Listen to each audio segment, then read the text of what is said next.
because we believe that the city of South Fulton is poised to become a global gateway for business. To that end, we have 7 committees in which we allow our members, who we term our partners, as we believe that they're so gracious enough to join us in partnering in our furtherance of our service to the community, in which we have 7 committees: small business and entrepreneurship, partnership and engagement, programming, advocacy and education, quality of life, government contract and grants, and development and zoning, in which we have plenty of opportunities for those in the community to serve, as well as heads of those committees.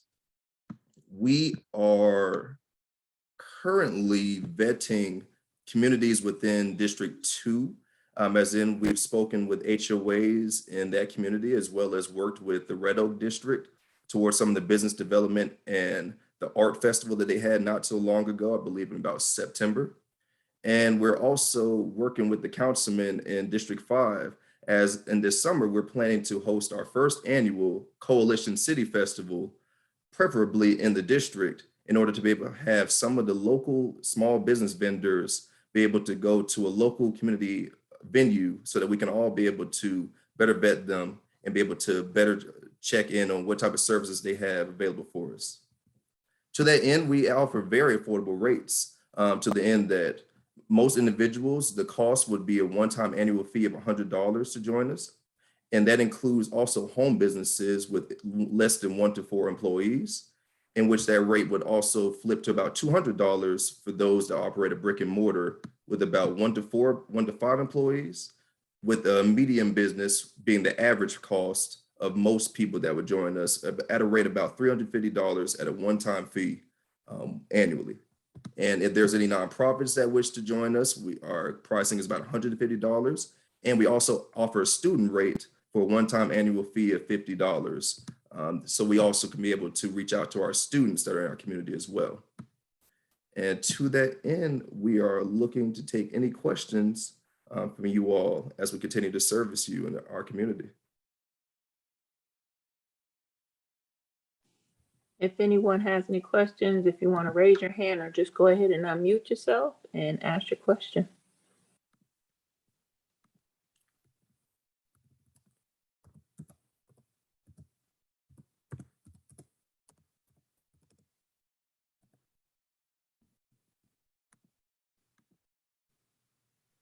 I'll jump over and see if there's any in the chat.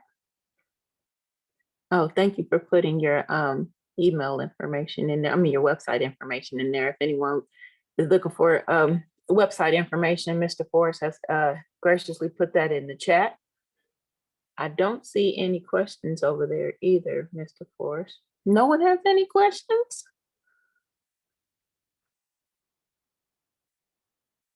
I guess they'll probably need to look more. Well, when nobody has questions, that usually is an indication that you did such a great job of explaining it, that you did your job, you did your part.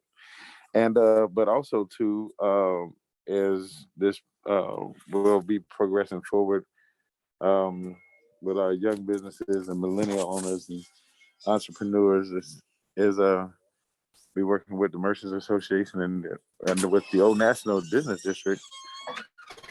They're going to be starting merchant. And I'm pretty sure that we'll keep you abreast on that. As anybody who has connected, as this group is not just locally or regional, this is an international business coalition. So we look forward to hearing more things that are going to be happening on that level as well. And thank you, Mr. Forrest, for your time, sir. It looks like we got 2 questions now. So question number 1 is, can you give more information on the Coalition Festival? And the second question is, what type of direction do you give to help individuals to promote their business? Absolutely. Well, let me answer the first question. Some more of the info as far as the Coalition City Festival is going to be overwhelmingly forthcoming.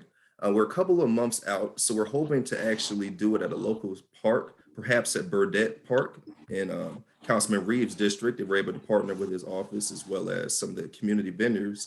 So we're able to have perhaps some food trucks and some local businesses that perhaps don't operate necessarily a brick and mortar, but are trying to transition towards a physical space. We could be able to bring them together so we can be able to be a little bit more hybridized in how we continue to further small businesses in the district. And as far as question number 2, some of the type of directions I would ask is that people definitely make sure you check out the City of South Fulton's website. They have a lot of resources as far as business licensing and how you're able to get caught up with your documentation with the city. You want to make sure that when you start a business that you have all of your appropriate licensing and procedures, because you don't want to run into any hiccups that might be able to prohibit your business from being able to grow. You also want to be able to think in a post-COVID-19 era, how can you best be able to reach your businesses and your customers digitally? So you have to consider what technology are you using that's best able to vet those businesses that might be a little bit more, those customers that might be a little bit more difficult to be able to reach, that won't be able to appear in a brick and mortar. So those are some of the ways that you're definitely able to start advancing your businesses in a post-COVID-19 in a more virtual environment. All right, I got one more question. The question is in regards to food trucks, and how do you all assist with individuals who own food trucks and not brick and mortar businesses? Absolutely. We help be able to assist them as far as gaining RFPs in the local community. We are able to help when in their committee settings, they're able to garner the information regarding local RFPs, whether it's in the city of South Fulton or in the local areas. So they're able to understand what those community needs are, as well as being able to make sure all of their licensing and their procedures are together. So they're able to have some of those mobile venues, so they're able to meet their customers in hard to reach places and consumers in the district. Thank you. Don't see any more questions in the chat. Does anyone want to unmute themselves and ask any additional questions?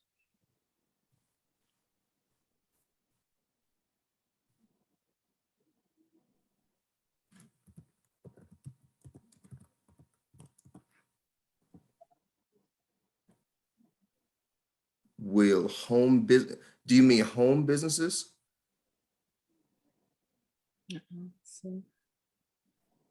Is it home businesses? Absolutely. We definitely want to be able to reach out to home businesses. We're actually of the opinion in starting this organization that a lot of our home businesses, they haven't necessarily been neglected, but they haven't been supported as, say, our brick and mortars may have been on some of our major corridors, such as Fulton Industrial, Cascade, Roosevelt, or Old National. We want to be able to focus on some of those businesses that are some of the startups, the ones that really need that nurturing to be able to get them to those next steps, to perhaps be in a brick and mortar and hopefully and preferably a brick and mortar in our city. So it's absolutely open to all home businesses, small businesses of all types. We don't want to bar anyone from being able to participate.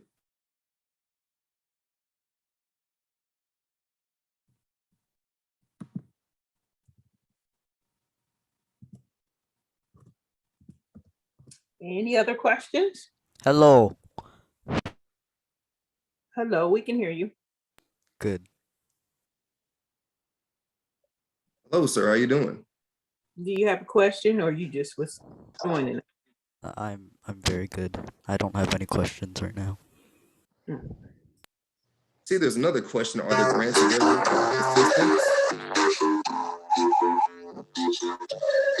I'm aware that there are grants from the city level. I know there was a $20,000 grant that the city of South Fulton was offering not so long ago regarding any.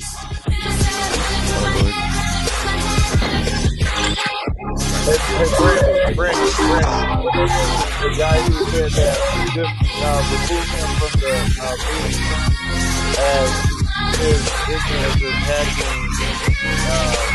All the things you said. So, thank you.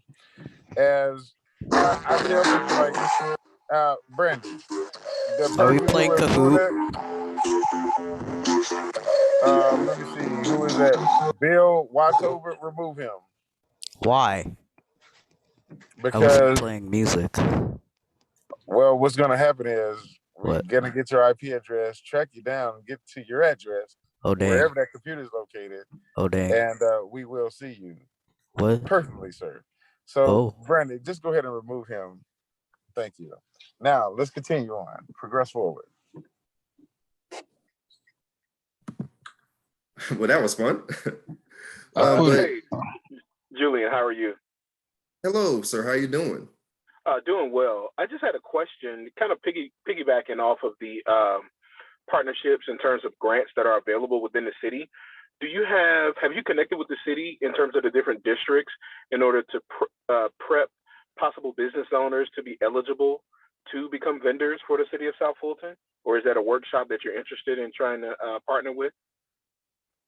To your latter portion of your question, absolutely, that's a workshop that we're planning to do. And as for the former, yes, we've worked in districts 3, and we're beginning to deepen our relationships with District 5.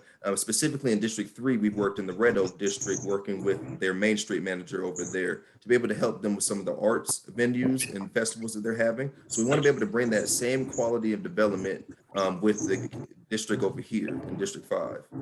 So absolutely, we're looking to partner, and if there's any ways you know how, please reach out. And we're asking for people to be able to partner with us on that. Thank you for your question. I'd love for you to come to District 7. No, phenomenal. I'm open to be able to serve the entire city. Any other questions? Yes, I had a question. How you doing, man? Hello, sir. How you doing? All right, my name is Calvin. It sounds like a great organization. I put my question in the chat, but can you tell us who are some of the founding members or some of the members that's involved in the organization to this point? Absolutely. Well, we've actually just started up in the September of 2020. So we've actually been a little hampered as far as being able to get our outreach out there to some of our more advanced members. So we're starting a little small. We're trying to be able to do community events and venues such as this, to be able to speak with the community HOAs and with the council districts to be able to garner some more of our members. So we're in desperate need to be able to fill with manpower any volunteers or any members and partners that want to be able to join with us so we can be able to be the change we want to see.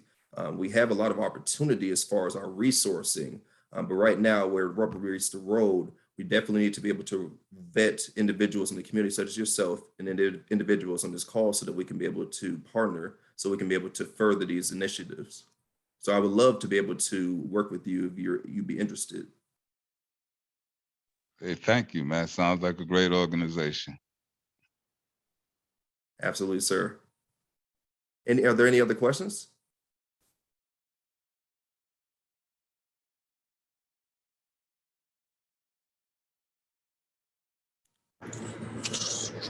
Thank you so much, Mr. Forrest. And I'm going to say we have people in the waiting room, but I have a policy. Once one of these trollers get in and hack, we go by.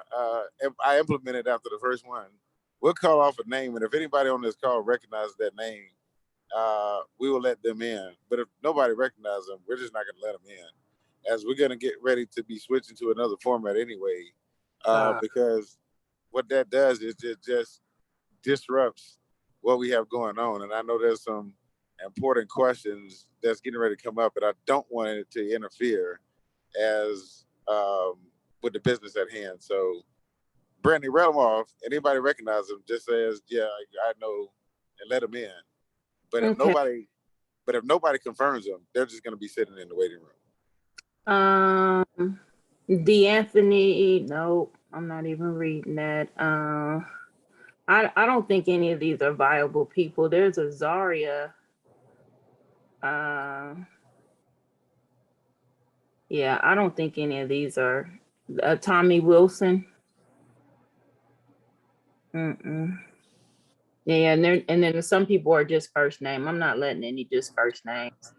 All right, well, good deal. Well, thank you, Mr. Forrest. You can always stay on as well. And so now, as everybody knows, this is an open platform on Monday night, and I have share sound too. Oh no, you sharing the sound too. Oh my god.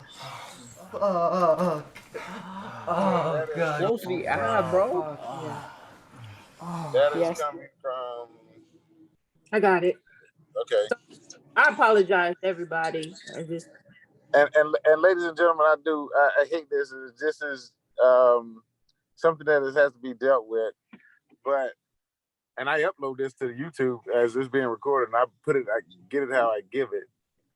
I give it how I get it. And so just to show that ignorance happens. But as stated, we're going to progress forward and keep going.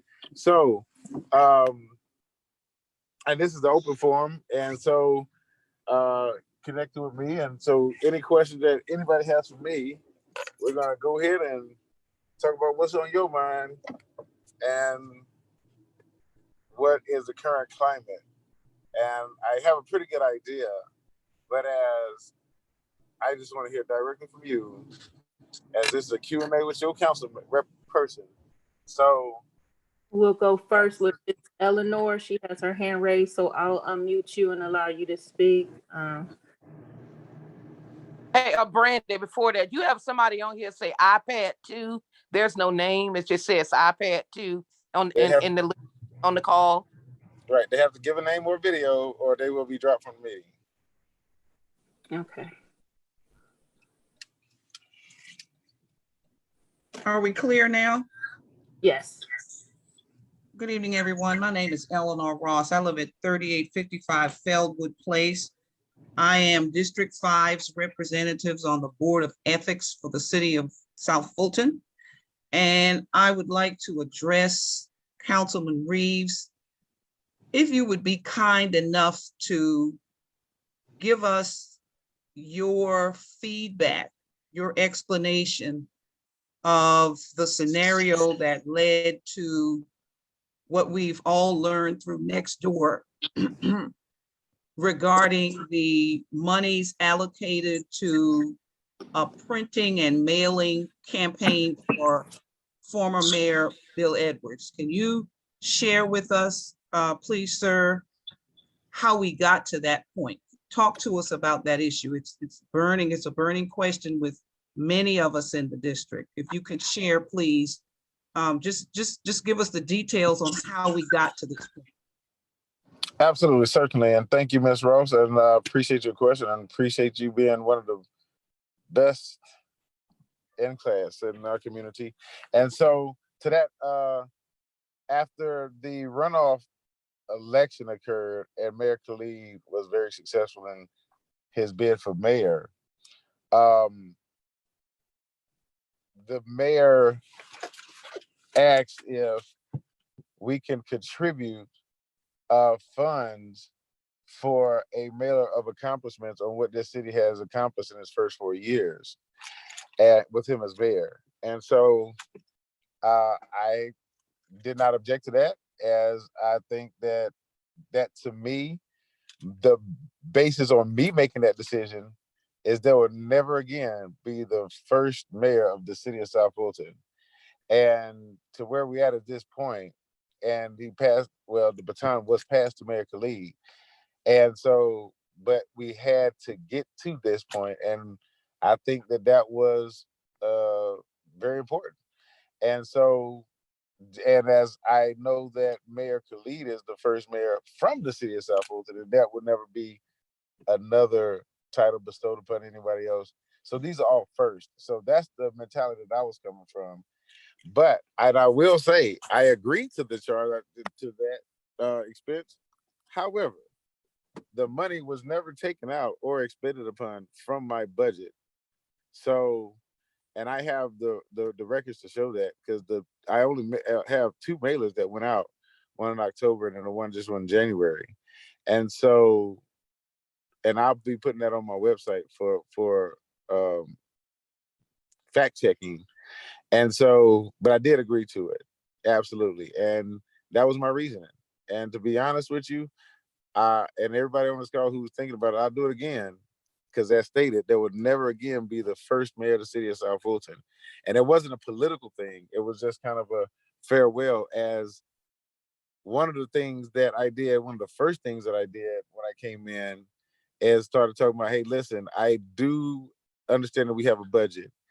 And I know that as elections do happen, there is a chance that they can remain, a chance they can be removed. But if they are removed, one of the things is from a fiduciary responsibility that the person going out should have a 25% cap on what they can expend out, as 75% should be left for the person coming in, because our fiscal year starting on October, even in an election, they'll still have 3 months to be in office. So they should have 25%. But that 75% should remain in place, win or lose, for that person to be coming in January. So we don't have to make adjustments and pull money from other precious resources that is needed to refill a budget that was drained. And so that's, I stand behind that. So you said the money did not come out of the District 5's budget. Did I hear you correctly there? That's what my paperwork says. Yes, ma'am. Okay, where exactly did that $3,000+ come from? What budget? Ms. Rose, I don't know. All I know is because I went and pulled my financial records and says, because to go see the expense, and it was not on there. So I can only I don't quite understand. I don't quite understand. So I saw a memo from Bill Edwards' assistant, Dolores, that showed your donation of $3,000, I guess $400, $500. Where did the money come from, though? I mean, if it didn't come from the District 5 budget, you have access to another pot where you can pull funds for various reasons? No, ma'am. Just trying to get clarity. No, ma'am. I follow the rules. I follow protocol to the T. And so I'm going to be putting this on the website. So because come fact check it. I did agree to it. I absolutely did. But it's not reflecting on my budgetary account. And so, and I will publish that. And well, just tell us since we're here. I mean, you don't have to publish it necessarily, but just tell us since we're here. So where did the money come from? Because and I'm telling you, I don't know, because it's not reflecting on my account, or maybe it's just not reflecting on any of the paperwork that I have access to. That's my current budget. That's all I'm saying. So you're saying the money didn't come out of the District 5 budget? It has not been taken out of my budget, unless it was. No, it hasn't been taken out of my budget. And so I don't know where the money came from. Maybe they're going to take it out and, put it back. I don't know. But as it stands right now, I'm telling you that the money is not reflecting from my statement, my monthly budget. As I do an end of the month, I just do an end of the month report every month, and it's just not there. And so, but that's going to the city manager, so they can just, hey, listen, if they need to do a correction or whatever. But I can't tell you where the money came from, but I do know that it's not reflecting from my budget. That's all I can tell you. Okay, I'm more confused now than when I began. I'm more confused now than when I began. I really am. Tamika, are you on? This is Tamiko. I'm on for 2 minutes. I can answer that may have been the goal of what everybody was supposed to do. However, I did not pay it. So that's why Reeves doesn't have a receipt that he did it. So now we can't speak for what somebody else's department did, but I don't recall paying no bill for that amount. The only time we have paid for printing is for his newsletters for District 5. Now, if you want to schedule a time to come in and sit down and look at the bills and the payments, you're more than welcome to schedule a time with me. Send me an email and I'll schedule it if that's what you want to do. Right, and I just want to give to Tamiko is I call him my general. So this is my assistant, and this is I don't even touch the money. Like this is the person who keeps all the accounting records, and I just approve it out there if it's verified. So that's what we So do. Corey, That's the systems we have in place. Councilman, can I? Yes, sir. Can I say one thing real quick? Because I'm getting ready to get back out and go back to my class. So I apologize. But I'll be back in a couple weeks, everybody. Anybody who needs to talk to him about his finances, send me an email and I'll follow up with you. I don't want to take up the whole meeting time about it, but you also have your other guest speaker now online. And so I want to make sure he gets to talk to you about the resources that he has for small businesses as well. Mr. Floyd, are you there? Excuse me, can I ask my question? Yes, Wait. I want to allow Mr. Bennett to ask his question before Mr. Floyd comes on. Wait a minute. There's other folks that have their hand raised. So Mr. Bennett's hand was. Okay. I'll withdraw. That's okay. So if we're going to allow for questions, then Miss Jane Williams is next. Yes. Go ahead, Miss Williams. Good evening, everyone. So my question is, it's about code enforcement, Councilman Reeves. So today I found out that the code enforcement officer that we previously had, which was, we had developed a relationship or rapport. And so, and the one that was previously before her, we didn't have the rapport. So now it's like she's being replaced with a new code enforcer.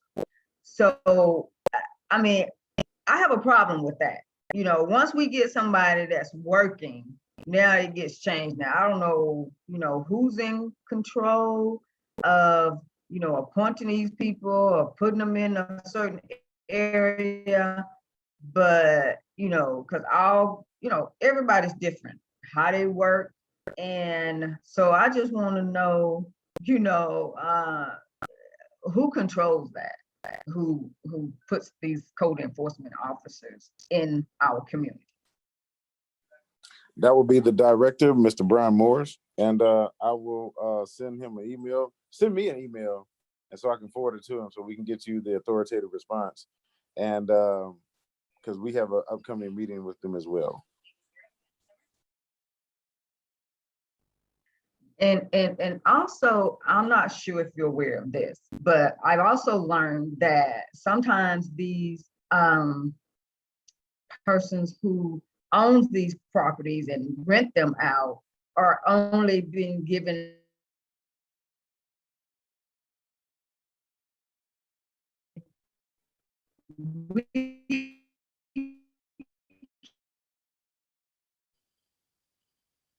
because they may be charged $2,000 for a fine, but it's told that they only have to pay $200, if they get it corrected right away, in which it never gets corrected. I'm looking at a brush in front of my property with trash cans that's been here more than 3 months. So when you give me that director's name, I would definitely be emailing them and start to attend some of these hearings, because I hear that's where where it's going on, as far as no action being taken or else lesser action, which causes our community to suffer. Absolutely, and I'll be getting that information.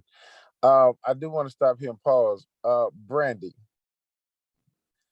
can we extend this evening? Do you have an extra 15 minutes that we can extend this evening? Because I want to allow for Mr. Floyd to get through it, but I want to get to the questions from the community. Yes. Okay, good deal. So if everybody can hold off, Mr. Floyd, you have the mic. Go ahead and tell us about what you have going on, and then we will resume with the questions from the community. Okay, well, thanks a lot. Can I get your screen share first? I want to start something off first for a little minute video. Absolutely.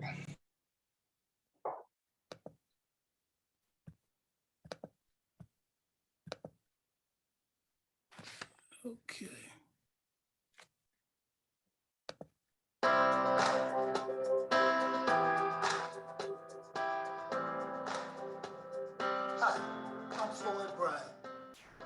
president and founder of Alternative Capital. I have a question. Are you a business owner? Would you like to have more cash so that your business is taken to an unprecedented level? Would you like to be able to get cash and know that you'll get cash in spite of the fact that you have a poor credit score or the fact that you haven't been in business over 2 years? If the answer to that question is yes, please call us at Alternative Capital. Go to our website, www.alternativecapitalus.com, or call me directly at 404-326-7111, and I promise you we will be able to help you.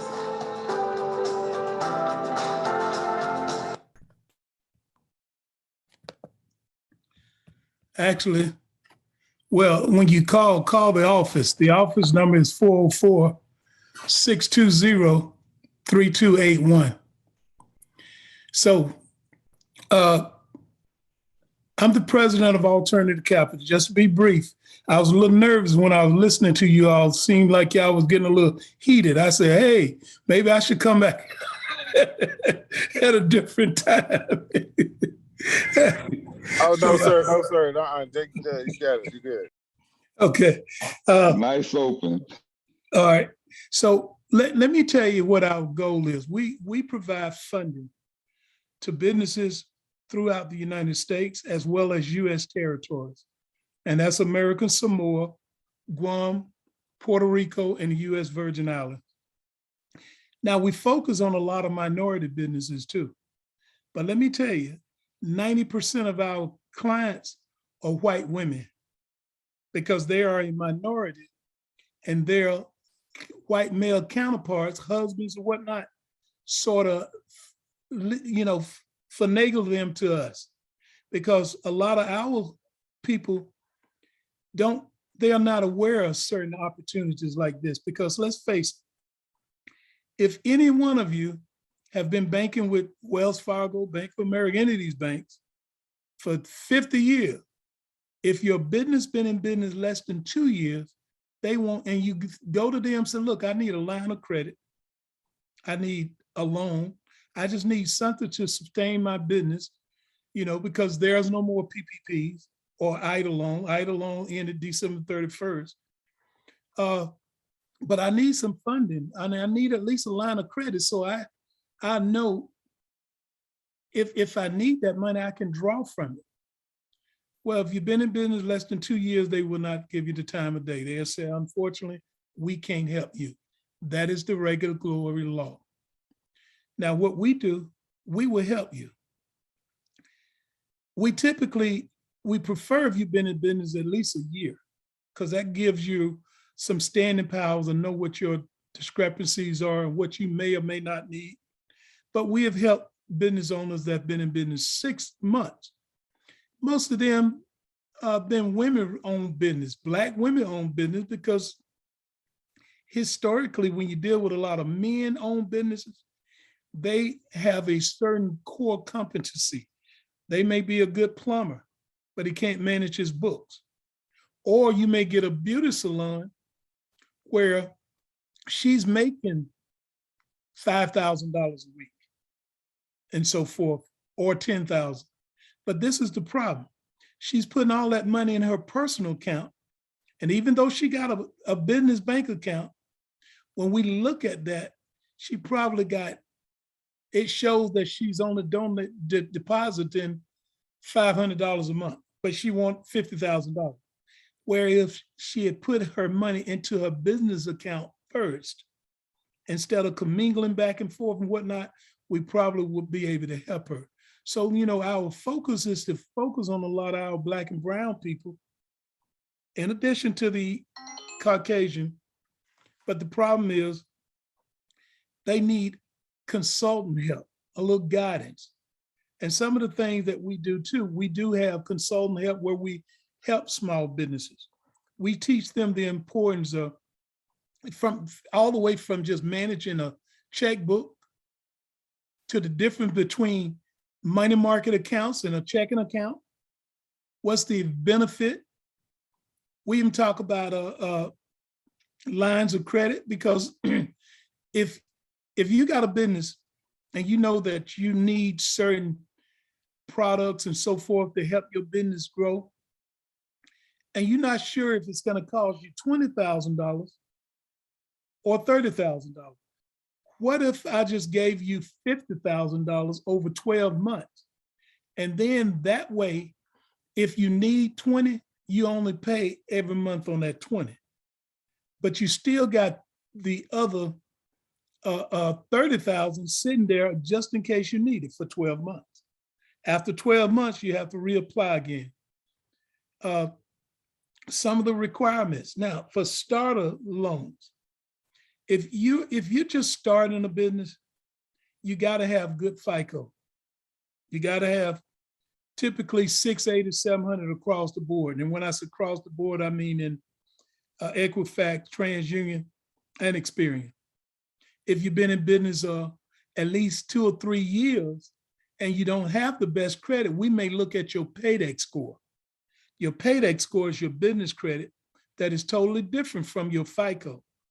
And now we've funded people that had great paydex scores, but had horrific FICOs.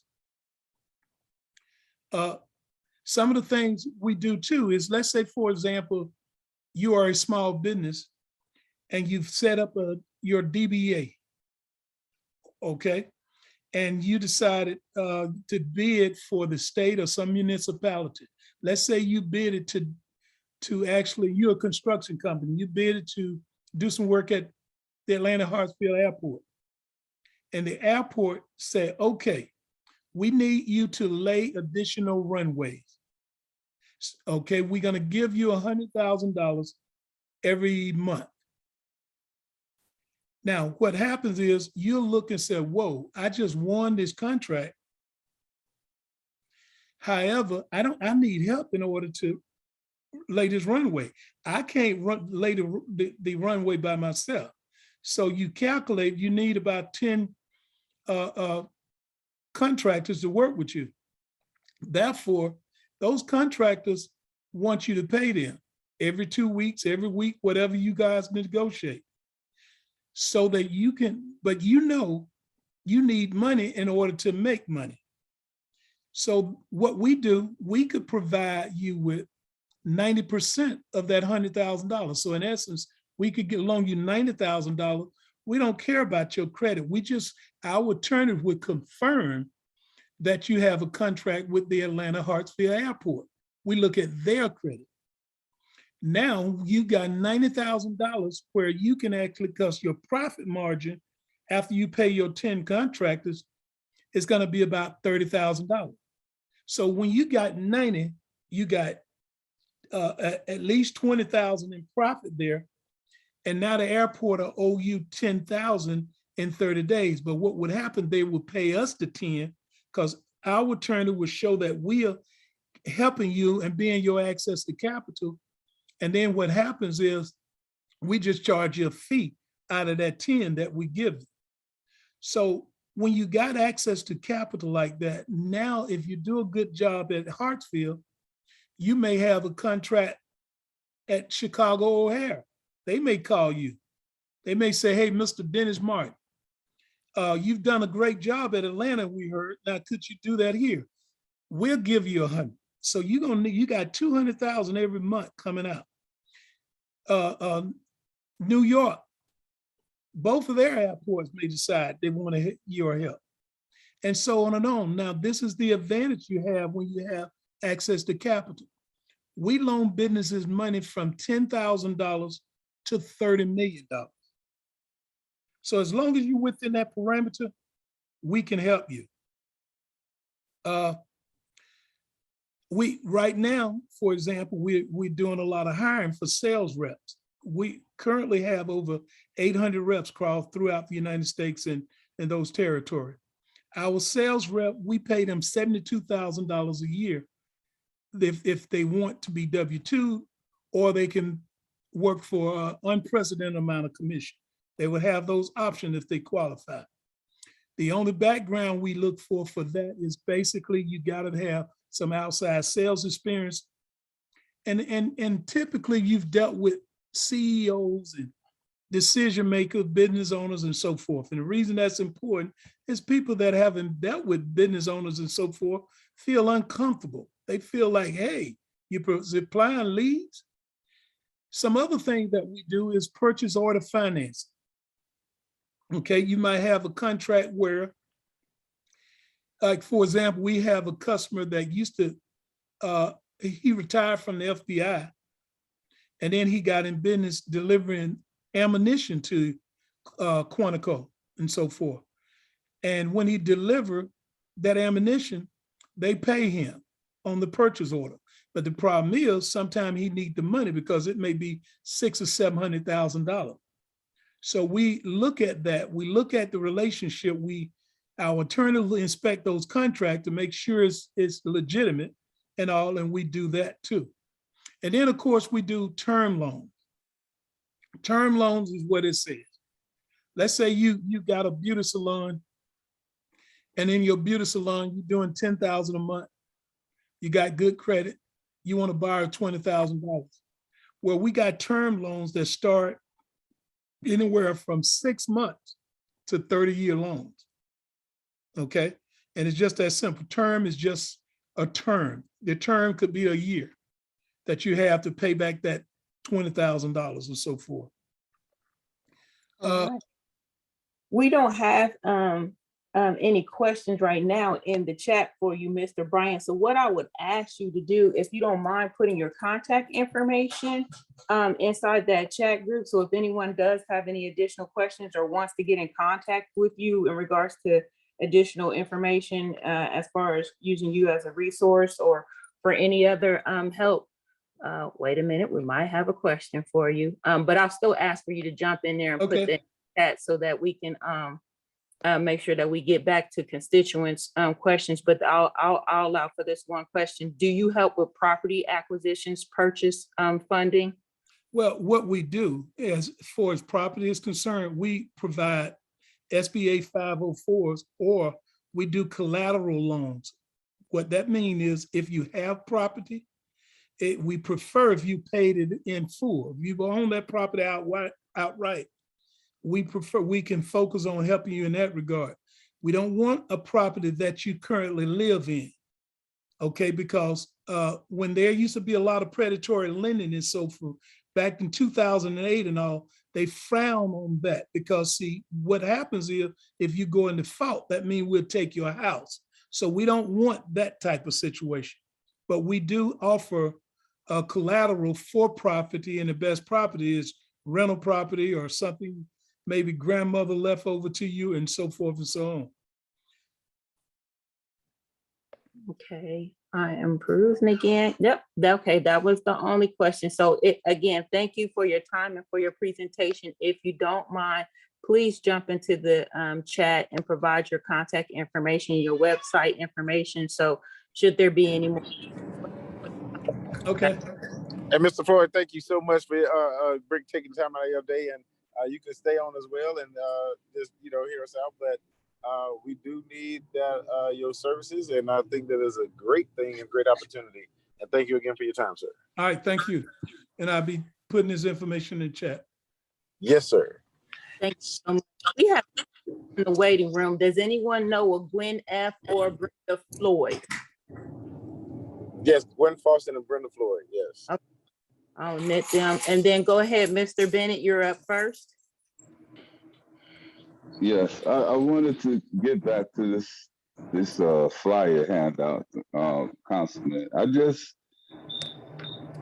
You're saying, I'm not concerned with looking at any books. You said you were in support of funding the $3,000, $3,000 out the budget. So whether they took it out the budget now or they intend to, you're saying that you support using the money out of the budget to pay for the mailing. Absolutely. As from my rationale of thinking, as it's fundamental to me, is there will never again be the first mayor of this city. And so, as I've always told everybody, I respect the position. And the current mayor has my full respect as now, as he's the first mayor from the city that is the city of South Florida. So if he was to do the same thing, I'd do it for him too. And so, because that's and then the next up is the first woman and the first woman from here. So those are historical moments that's to this city as we have been born. So that's fundamental within me and a belief within myself. So absolutely. And so I know people might disagree with that, but that's okay. We can agree to disagree.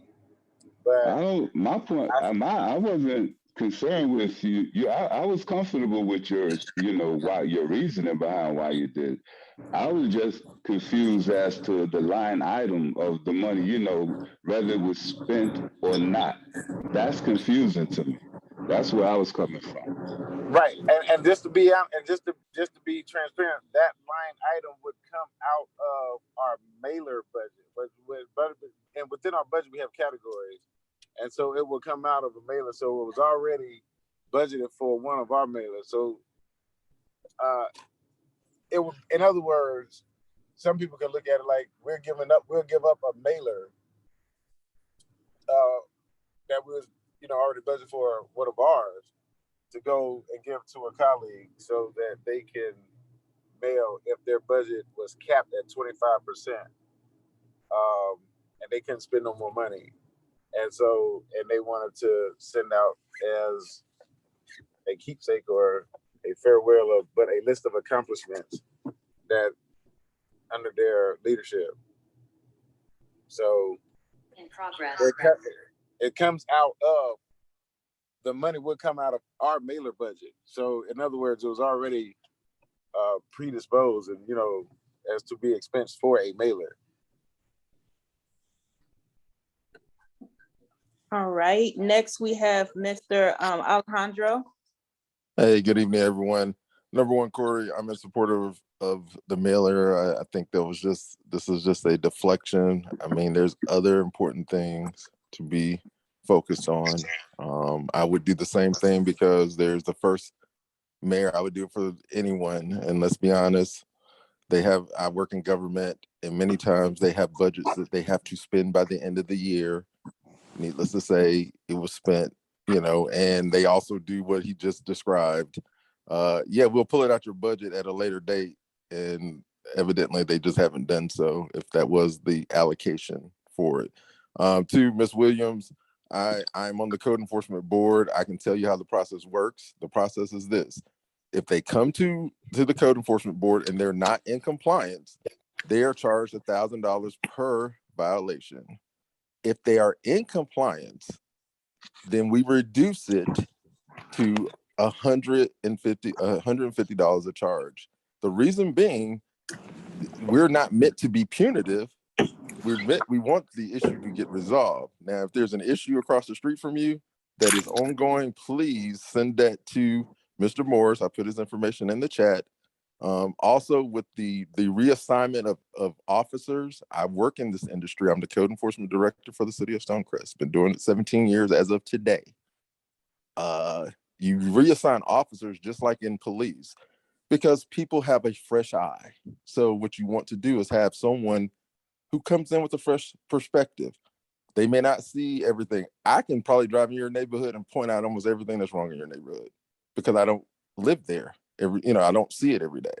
But on the same side of that, an officer that has been in the same area, you try to kind of every year or so, ideally, you reassign them. And also they just reassigned, because we were just on a call last week, they just reassigned the officers to be more council district specific as opposed to police beat specific, which was not the best idea because that means when they were police beat specific, there was 20 beats, I think, in the city. So that means that an officer could have 3 different beats aligned with the police officers, but that could be in 2 to 3 different council districts, the way the council districts were aligned. So now it's more council centric. So you may have 2 or 3 officers in a council district as opposed to having one officer spanning several districts. So that's all I have to say. Thank you. I'll be sending you that information. All right, thank you, Al. I appreciate that. Brandon, who we have next up? I believe my chat got disabled, but Ms. Ross, are you up next or is Ms. Mapp? Okay, let me get Ms. Ross, sorry.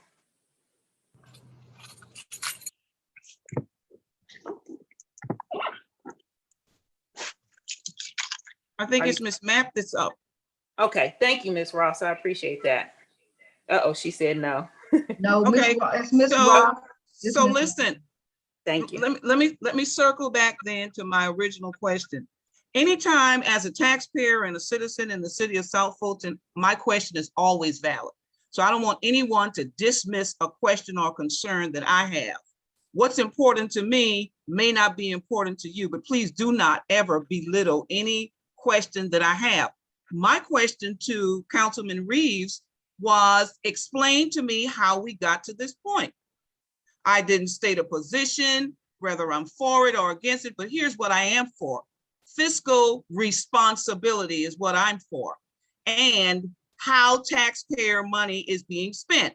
So first, Councilman Reeves, you said you didn't know where the money came from. And then as we continued with the dialogue, you said it came out of a printing budget. So clear communication is the key. Help me understand. When I ask a question, help me understand.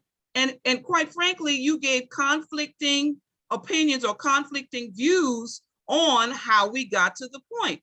Simply stated, you've been knowing me for over 25, almost 30 years. I write with clarity.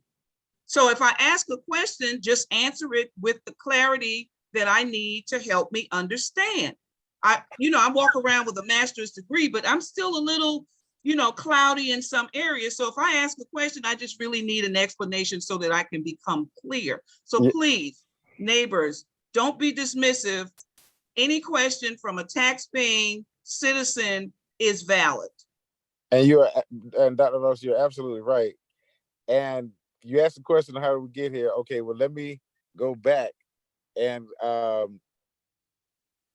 just restate what I said. So after the runoff election was over and Mayor Khalid was successful in his bid for mayor, the mayor wanted to send out a farewell accomplishment on the first 4 years of this city under his leadership.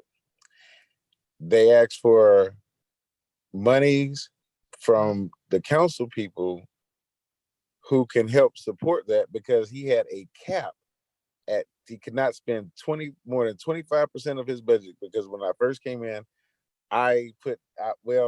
we as a team just decided to cap that, because that's just a fair deal, being fiduciarily responsible, because that is my duty. So, and I absolutely agree to it, because I think that is necessary, because there would never again be the first mayor. And so, but I did say as well that when I went and looked at the records, the money never came out of it's not reflecting out of my budget. And in my budget, where that money would have came from is the mailer or the printing line item that we allocate at the beginning of the budget cycle within our own individual council budgets. So, and if that's not clear, we can just have an offline conversation to get more clarity. But that's just the long and short of it, in my opinion. And so, but I don't dismiss your questions at all. Okay, Ms. Miller-Mapp. Hold on, wait, Ms. Ross, is that a reasonable answer, or do you want to talk further offline? Let's talk further offline. Yes, ma'am.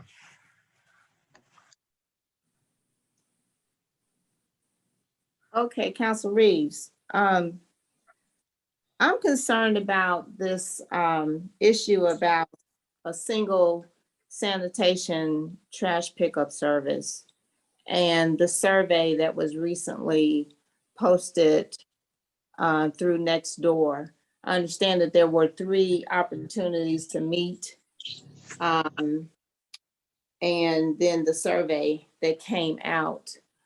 My concern is that, one, the survey was very vague and it did not address or give consumers an opportunity to ask the questions of cost, customer service, or give any other kind of input related to our choices.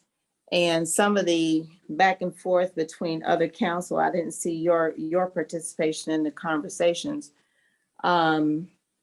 were defensive of the council's decision to make a choice for us. So I'd like to hear what you and the rest of the council are going to do further with this. I'm hoping that a decision hasn't been made yet without there being any public conversation about it. Ms. Mapp, thank you so much for that question.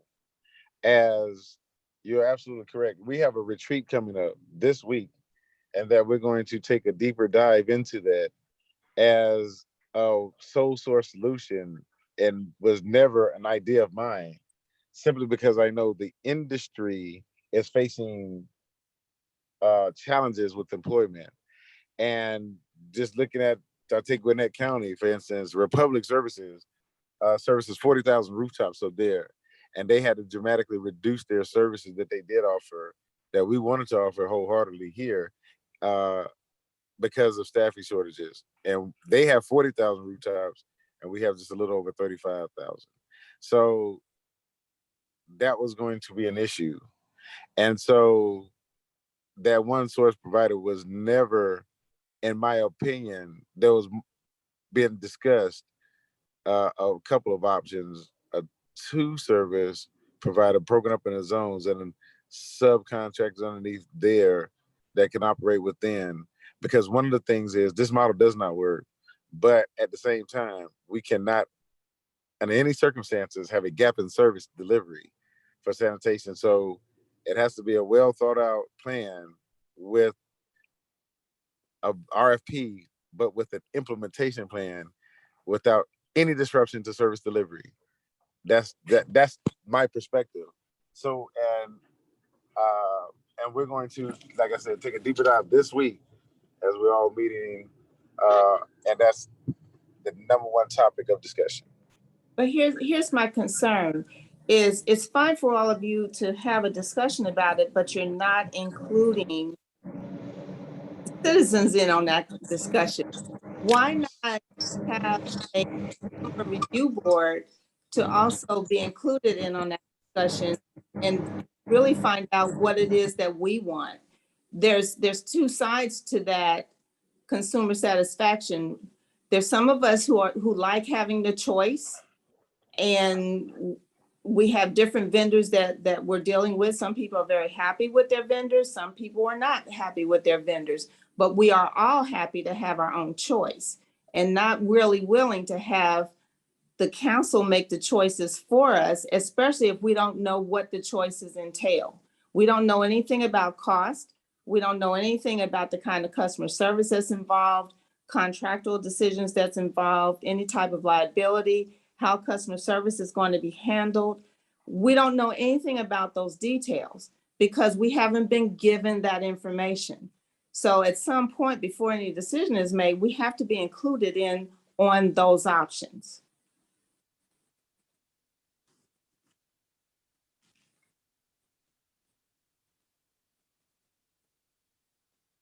He may be on mute. Let me see if I can bring him back.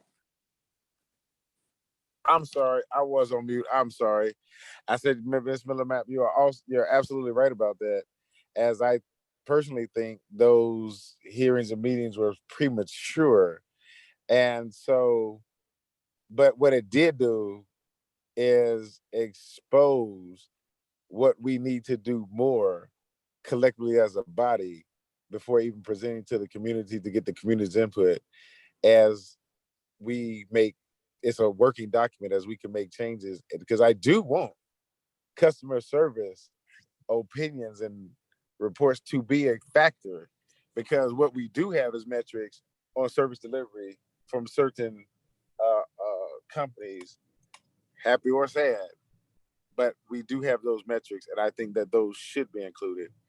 And so, like I said, as stated, we're going to take a deeper dive and get into the weeds as we have to come out with a formidable plan of action and concepts that can change with the community's input. 100% agree with you. Where did you get the metrics? Of the last 4 years, that with the services that has been provided already by certain companies, by the companies that we contract out to, and but I don't think they have been producing some reports that they needed to produce. So since they did not do that, we can only go by customer surveys, which is you guys, and that has to be considered. It just has to be. There haven't been any customer surveys that I'm aware of, and I've been a customer for 5 years. So I don't know how you've included customer satisfaction surveys in any real tangible way. Not this recent survey, because it had no meat in it. I can just go back, and we can just go back to go back to the constant complaints sent via email. I mean, so a dissatisfaction is dissatisfaction. Yeah. And as some people are thinking that they're only limited to one vendor, and that needs to be communicated even more, that that's just, there's other options. Okay. But in some areas, they are stuck with just one vendor. So for the sake of letting everybody else jump in, Ms. Miller-Mapp, what I would ask you is if you could definitely email your concerns, especially anybody else, to Councilman Reeves. So before he goes into this retreat, he will have opinions from at least our district. So if anyone wants to have him consider your thoughts and opinions in regards to this sanitation, please email him directly. I'll have Mr. Martin, I'm sorry, go next. Thank you, Miss Miller-Mapp. Can you hear me? Yes. Yes, sir. All right. God bless you, Councilman Reeves. I just wanted to chime in and make a more or less of a statement, I guess.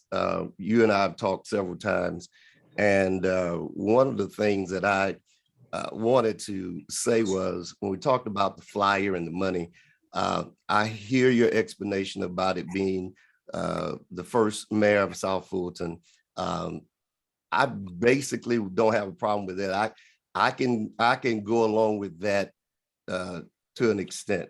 I think my issue is with it is that you had, when I look at the group of council persons that sign on to it, it seems to be that these, and I'm not talking about you particularly, but it seems to be that these are the same council persons in all the meetings since the new mayor's come on, that's always obstructive in some kind of way and not looking out for actually looking out for the city or the residents of South Fulton.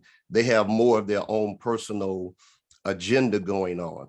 So what could be good for the residents, they don't really go with it. And so I'm hoping, and I'm not saying this in any ways in shady way, but I'm hoping you as our representative in District 5, when it comes to some things that come up in these areas, that your name would be listed when you know it's for the betterment of the residents, to go against some of these things that you know are not for our good. And it is, when we hear things on Nextdoor and then we hear things on news, one of the things I have to say, and I'm through with this, is that I think we have to be careful not to build glass houses that we can't live in ourselves. And what I see taking place is you've got, for instance, if the current mayor would have done what the former mayor did, there would have been a press conference. There would have been some type of resolution wrote to go against him. And I think if we're going to be fair, let's be fair, because we can't do for one and then come along and everything the other one does. And I know you say you for him, I'm not talking about you, but jump on him and say, well, we can't do that. Somebody somewhere has to be the voice.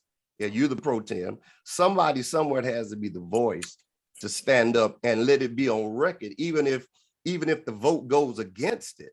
Let it be on record to make it be note that when they read the note, when they read the agenda or the records back, and they read it back, and they can say, well, this is what Councilman Reed says he didn't agree with. Right now, honestly, I don't see a lot of that, and I'm not looking for y'all to be combative, but they're already combative.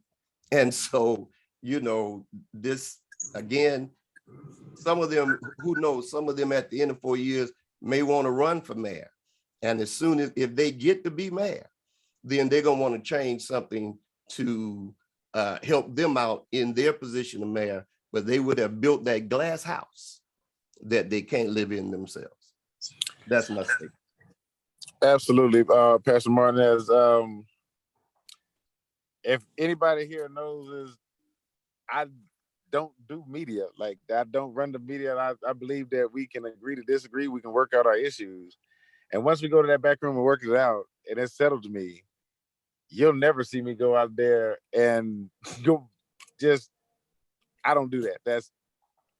It's insulting to the constituents because it's confusing. So, but I do vote, in my opinion, I did what's best for the people. And some things is just pray for a healing situation, because I do not take this personal. And I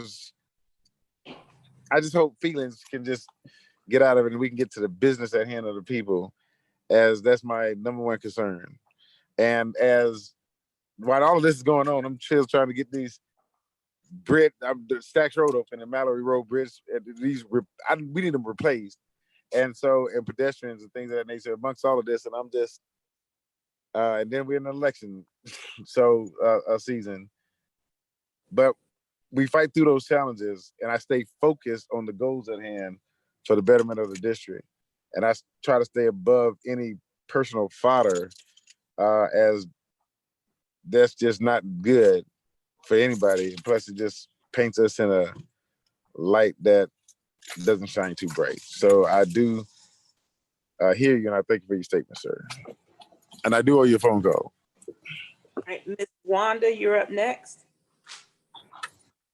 Hi, good evening, everyone. I have a question, or basically a comment in trying to keep our communities clean.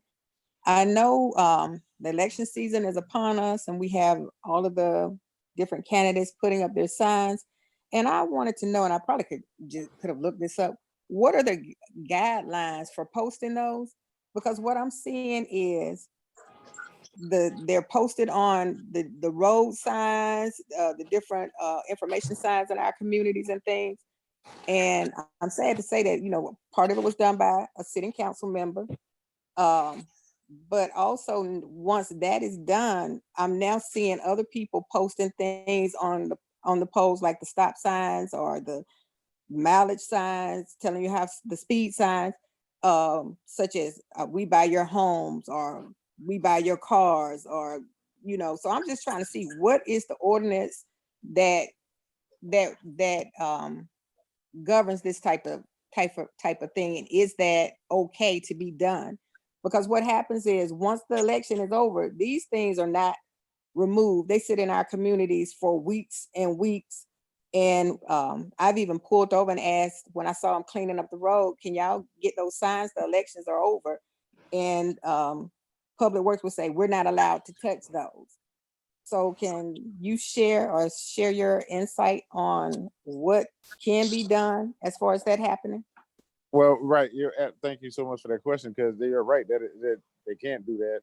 And it's code enforcement's job to go down and pull those signs. And that's why Public Works says that. But I'm working on seeing how that can, because the Public Works is out there, and code enforcement, they work with it. You know, I mean, how can we work together? And actually, one of the things that was initially in that sanitation ordinance was a subset group that handles just that to ensure that those are not done as soon as it goes up. If it goes up in the morning, it's by the evening it's taken down. So, but some things are more challenging now with the current situation, but you are right to observe that and it's totally illegal to do it. So, but it's a code enforcement issue. And that's who handles that portion of removing those signs. So I need to report it to code enforcement. Because what I notice is that it's only being done in our communities and some of the other, because I know in this particular race, in one of the races, it goes into Fayette County. However, when I go into the Fayette County area, I'm not seeing those same things posted on their road signs. So it's unfortunate that our community bears the brunt of this type of things being done in our communities. Absolutely. And you're absolutely right. And so we need to work and do a better job at that. I know personally, I try to go back and pick up every sign mine. If we have an event, I put it out. And if anybody sees one, you can call me and, hey, I see a sign. Okay, cool. I'm going out there and pick it up. And so, because I'm responsible for mine. And really, if we own our responsibility, win or lose, that day, just do your part. And so I don't try to just talk about it. I actually try to do it. And so, but you are right. Unfortunately, these we buy houses that's just plaguing our community, that I think that, you know, we need to do a better job at accomplishing that, achieving that objective. Right. And then one of the last suggestion I have or something that we can see that I know you offer different workshops and things within District 5. And then just looking at things that happen in our community or nearby our community, like the people that just got put out of the Super 8 up on Old National, they border our district, even though it's not our city. A lot of people are saying that they can't get housing or they can't qualify for apartments or whatever because of their credit. Have you all ever considered doing a credit workshop to try to help the people in our community try to better their credit or become credit? Absolutely. Thank you, Ms. Warner, for that question. Absolutely.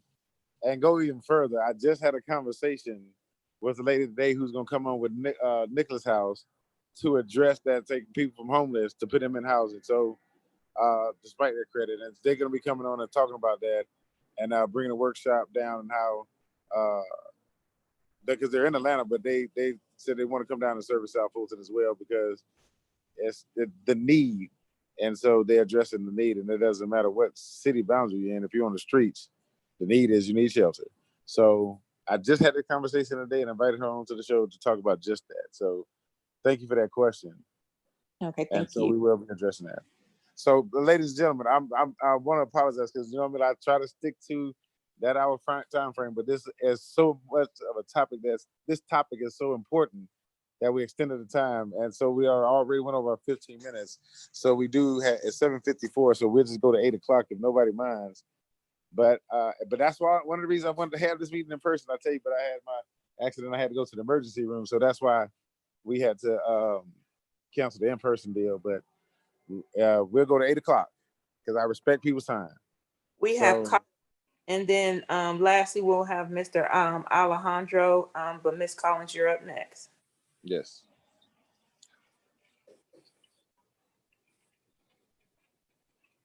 Ms. Collins. Yes, can you hear me? Yes, ma'am. Okay, I did Zoom in on 3 of the One Holler Zoom meetings. However, I got the impression that Mr. Toms was trying his best to convince us of things that he wanted as opposed to what we wanted. Now, in the process of him making his presentation, he never gave us any prices. In the beginning, it sounded as though everything was going to be included in that one price. But as we went on to the next meetings, there was additional charge for recycling and yard debris. And a couple of statements he made about yard debris, I disagree with. A lot of people that own homes may not need yard debris because they have yard men. Many people do not recycle. And the fact that you say that you're going to get the trash trucks off the streets because they're destroying the streets. Well, we got to look at all the 18-wheelers on the street that drive up and down the street where they are restricted. So to me, it's really a moot point with the trucks. So there are many things that need to be addressed. As far as the survey, they gave you one line to make a statement. And some of us have many things to say when we disagree with things. So the survey does need to be revamped and more friendly toward the taxpayers and the constituents of the city. But Absolutely. Mr. Tom, right, and Mr. Tom is trying to convince us to buy this model without a price. And no one is going to be comfortable or agree to that. And many of us are satisfied. There are many people that are satisfied with the product that they already have. And the customer service issues, you can resolve those yourself. You don't have to call the city for those, because when you pay people, you can voice your own opinion. You can, and you have a right to maybe switch providers. But under the one hauler, you do not have that opportunity, and you are stuck in that model. And the service that you need may not be there. And the idea that you're saying that if you get one hauler, it will eliminate all the trash on the street and the dumping, that is probably not true, because many of the people that drive through throw trash, and the people that dump probably drive out here at nighttime and dump stuff. So to try to convince us of this is a terrible idea for Mr. Toms to do. And I too heard about Gwinnett, and they did cut back on their service. But he wants to sell this to us with this enormous price. And he cannot give us a price that we can see. And in order to buy something or want to buy something, you need to know the price. Absolutely. Absolutely. Thank you so much for that. And you're absolutely right. And but I want to have anybody on this call want to send me a customer satisfaction survey or list of questions, just send them all in. And our team, what we'll do is we'll compile that into a form. And as I take this, I'll just present the facts from the community. And so what that would like to be included on that. And of course, with my other colleagues, and make sure that we get those included, because we have to, it's a deep dive, because this is a major deal. Because I'm going to be straight honest with you and everybody here, and make no doubt about it. Whatever we do is, I want a 5 to 10 year plan on bringing sanitation in-house. So I am all for our own self-sustaining sanitation. And I mean the full cycle of sanitation, even down to the manufacturing of the Kirby. So that's just where I stand with that. But I know that it's not going to happen overnight. And so whatever they have, I need to bring in a phase-in approach on having our own sanitation. And for the sake of time, Mr. Farrell, go ahead. Okay, I just 2 comments. So for Ms. Ross, she's correct. Others, I put some of the baseline KPIs, key performance indicators that these waste haulers are supposed to provide to the mayor and council. As Councilman Reeves said, I guess some are doing it, some are not. So that's where that information should be open records eligible. So if you want to know, I guess, if your waste hauler is doing what they say they're supposed to be doing by the contracts that they sign with the city, that's per the sanitation ordinance. Weekly reports, what they missed, how much tons of items they're taking. To the person that spoke about the signs in the right of way, normally the right of way is 10 feet from the blacktop. just to give you an idea. Or better yet, if you see a light pole, a power pole, telephone pole, cable pole, anything beyond that, that is usually always in the right of way. So if it's behind that, then it's out of the right of way. It is illegal to put any sign on any traffic control type device, or any public, which is public property or city-owned property, you know, South Fulton Parkway sign or whatever. That is a fine. Those individuals can be found guilty of $1,000 per sign if they're caught. Elected officials do have a time period to remove their signs. Normally it's about 14 days after election, I think. In most places, I can't recall what the ordinance says.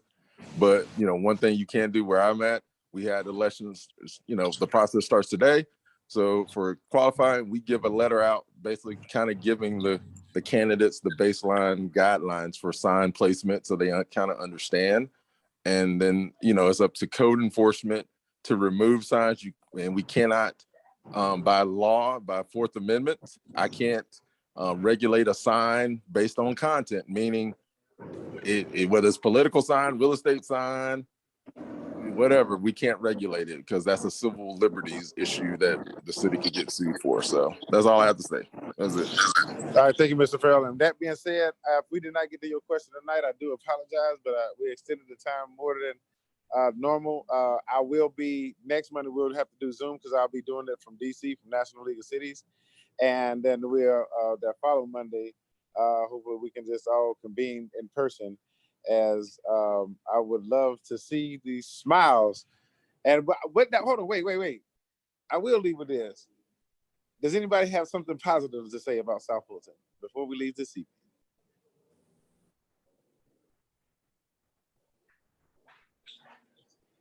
Well, I'll say it. I love my city, and I love each and every single one of you, and there's nothing you can do about it. And I thank y'all for taking time out of your day to join us tonight and staying engaged, as you are 5-star heroes, and you are the reason why we do what we do and keep us here, keep us honest, and keep us accountable. And let's progress forward. Sorry. Thank you. All right. Can you And to all, have a good night. Thank you. And Good God night. bless. I'm glad you made it from the hospital. Yes, ma'am. Thank you. Thank you.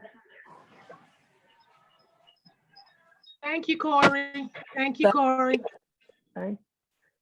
We're so excited to be here on Monday night. It's the Jane, highlight of our Monday night. Jane, will you call me? How you doing, Miss Floyd?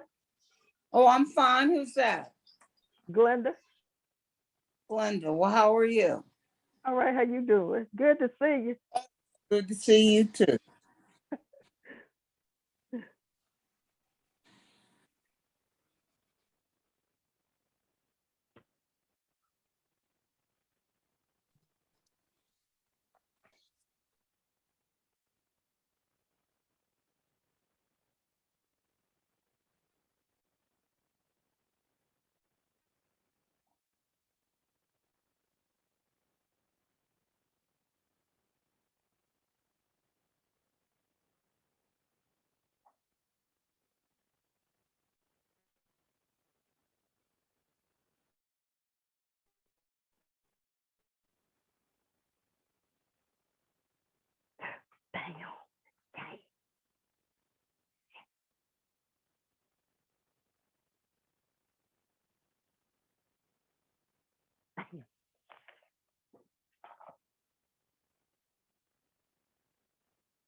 Come on. I got them up.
I'm back.